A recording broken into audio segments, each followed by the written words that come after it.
আসসালামু আলাইকুম viewers, Sabinus কিচেনে তোমাদের স্বাগত জানাই। এইভাবে একবার ইলিশ মাছের মাথা ও তেল দিয়ে উচ্ছে আলু চচ্চড়ি বানিয়ে দেখো।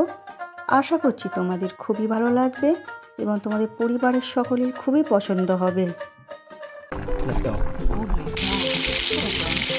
Aha. Yes.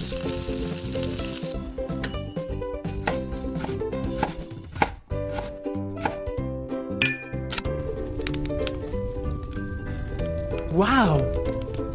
Thank you.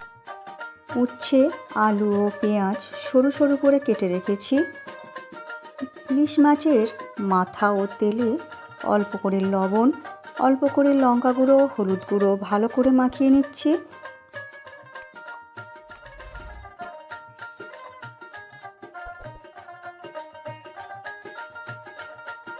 আমি কড়াইতে তেল দিয়ে ভালো করে ধোঁয়াটা গরম করে নিয়ে মাথা ও তেলটা দিয়ে দিচ্ছি। দিয়ে ভালো করে যখন ভাজা হয়ে যাবে তখন ইলিশ মাছের মাথাটি আমি একেবারে ভেঙে গুঁড়ো করে নিচ্ছি।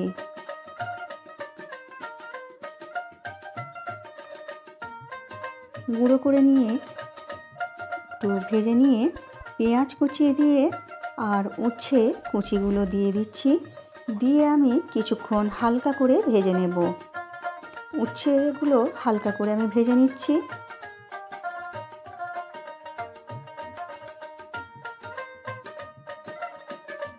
উচ্ছে হালকা করে ভাজা হয়ে গেলে আমি আলু কুচিগুলো দিয়ে দিচ্ছি। দিয়ে পরিমাণ মতো লবণ, হাফ চামচ লঙ্কা গুঁড়ো, হাফ চামচ হলুদ গুঁড়ো আর 1 চামচ হালকা করে ভাজা ধনে গুঁড়ো দিয়ে আমি কষিয়ে নেব। অল্প অল্প করে পানি দিয়ে আমি কষিয়ে নেব সবজি। আমার রেসিপিটি তোমাদের এই পর্যন্ত ভালো লাগলে একটা লাইক করে দিও। এরপর আমি 1 চামচ রসুন থেঁতো করে দিয়ে দিচ্ছি। দিয়ে আবার কষিয়ে নিচ্ছি কিছুক্ষণ।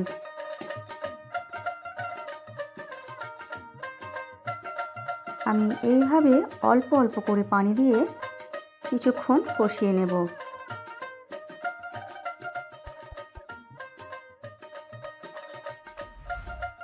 কষানো হয়ে গেলে আমি পানি দিয়ে দিচ্ছি।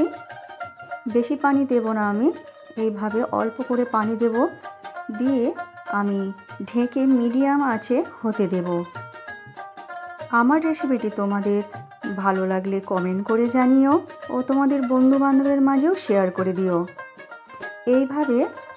এইভাবে যখন তরকারিটি হয়ে যাবে তখন আমি নামিয়ে নেব। এরপর তোমরা গরম গরম ভাতের সাথে পরিবেশন করো। আমার রেসিপিটি তোমাদের ভালো লাগলে সাবস্ক্রাইব করে পাশে থেকো এবং আমার রেসিপিটি শেষ পর্যন্ত দেখার জন্য তোমাদের অনেক অনেক ধন্যবাদ রইল।